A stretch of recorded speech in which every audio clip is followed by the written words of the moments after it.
আজ থেকে প্রায় 40 বছর আগের কথা। আমার আব্বু তখন ছোট ছিল। আমার ফুফু কিশোরী।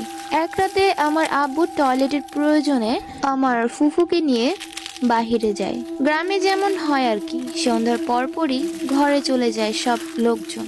এলাকাটা নীরব হয়ে যায়। তেমনই ছিল সময়টা।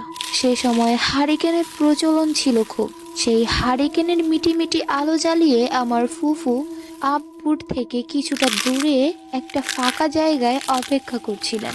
বেশ কিছুক্ষণ যাওয়ার পর ফুফু লক্ষ্য করেন পশ্চিম দিক থেকে একটা দানবের মতো উঁচু বিশাল দেহের বস্তু, যার সারা দেহে স্বর্ণালঙ্কার চকচক করছে, সেটা একটা বৃদ্ধ মহিলার বাড়ির সামনে এসে গায়েব হয়ে যায়। ফুফু এই ঘটনাটি দেখে আব্বুকে নিয়ে সেখান থেকে দ্রুত বাড়িতে চলে আসেন।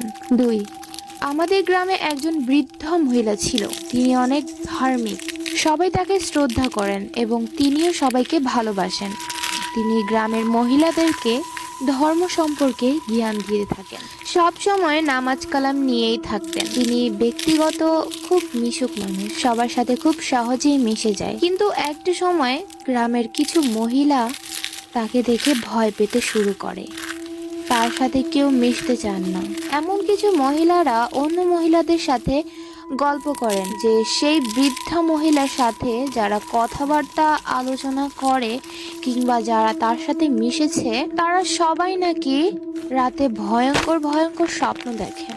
স্বপ্নে দানব দৈত্যর মতো বিশাল আকৃতির কিছু তাদেরকে ধাওয়া করে। এমনকি স্বপ্নে তাদেরকে নাকি সেই বৃদ্ধ মহিলার সাথে মিশতেও মানা করে। এটা জানাজানি হবার পর কেউ তার সাথে মিশতে চায় না। সবাই এক প্রকার ভয় পেয়ে তার থেকে দূরে থাকে।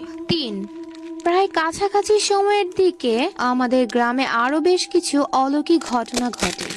যেমন গ্রাম অঞ্চলে প্রায় সব বাড়িতেই ভেড়া, বর্গি, ছাগল পালন করা হয়। বিশেষ করে গ্রামের মহিলারা অবসর সময়ে এসব লালন পালন করে থাকে। তেমনি আমাদের গ্রামে একজন মহিলা তার ছাগলকে ঘাস খাওয়ানোর জন্য ফাঁকা মাঠে মধ্যে নিয়ে যায়।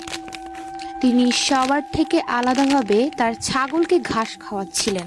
এরপর যখন বিকেল থেকে সন্ধ্যা হয়, সবাই তাদের নিজের ছাগল নিয়ে বাড়িতে চলে যান। তখনই সে মহিলা ছাগল আনতে যেয়ে খালি হাতে বাড়িতে ফিরেন। মহিলার পরিবারের মানুষ ছাগলের কথা জিজ্ঞাসা করলে তিনি কিছু বলতে পারেন না।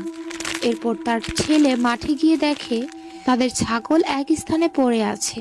ছাগলের কাছে গিয়ে গায়ে হাত দিয়ে দেখে পুরো শরীর ঠান্ডা হয়ে আছে, মনে হয় গায়ে এক ফোঁটাও রক্ত নেই। তিনি সেই ছাগল বাড়িতে নিয়ে আসেন। তার মাকে জিজ্ঞাসা করে ছাগল সম্পর্কে তিনি কিছু জানেন কিনা, কিন্তু তার মা আগের বারের মতোই ছাগল সম্পর্কে কিছুই বলতে